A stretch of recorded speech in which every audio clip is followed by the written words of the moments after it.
Timer. My name's Fred Gutzeit. Okay. It's hard to believe. It's almost 50 years ago that I first moved here, and I'm still living in the neighborhood. Not quite where I moved when I first got here. I'm living on the Bowery now. I'm living on the Bowery now, and I've been there since 1970, and I've seen a lot of changes. But in 1962, when I was about to graduate from art school, a friend of mine whom I had kind of grown up with through high school was living in New York going to Cooper Union. And he says, gee, you should come to New York. And I'd always been fascinated with New York through movies that I had seen when I was growing up. And so I thought, I'll finish school and I'll come to New York. But I got some money to travel, and I couldn't use the money to come to New York. I had to use it to travel. So I spent about a year in Mexico and came back to Cleveland and decided now I want to move to New York. So I had a friend that I had met in Mexico who had an apartment in the Upper West Side, and I came and stayed with him. And this was in the fall of 1963, and so I was wandering around looking for my friend who had gone to Cooper Union, and I found him in the Lower East Side, and he had an apartment on 5th Street at the time.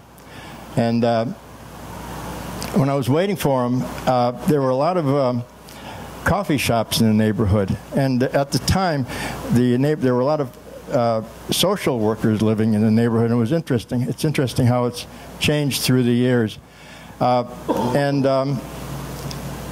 I met a fellow, his name was Arnie Gross, and while I was waiting for my friend from Cooper Union, and he said, there's an apartment in my building. It was on the 5th floor. Some young women were there, and they were about to move out. And this was on 10th Street between 1st and Avenue A, and I visited the place, and sure enough, it was available. And the rent at the time, I thought, geez, I think I can afford this. It was $54 a month. So I took the apartment, and since I had come to New York to do artwork, it was a railroad apartment, typical. Maybe some of you still live in an apartment with a bathroom in the kitchen, and the toilet was at one end, and it was a railroad apartment with 3 rooms. So I turned one of the rooms, the back room, with windows into what was kind of like a small studio, and I had one of the rooms as a bedroom, and then the middle room was a kitchen. Across the hall, I set this up as my place to do artwork, and across the hall, there was a fellow, his door was always open, and there was always water boiling on his stove. We got to talking, and he was an actor, but he wasn't working at the time. As a matter of fact, I don't ever remember him working, but he would get tickets to plays, and he would invite me along to go to a play now and then. And I remember there was a play in the neighborhood called The Stones of Jehoshaphat.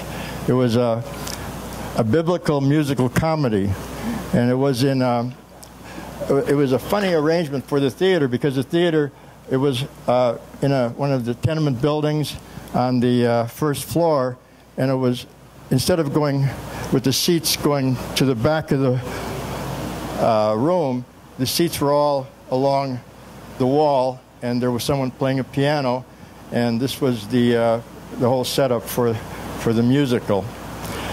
He actually took me to another play. It was called The Passion of Joseph D. by Padachevsky, and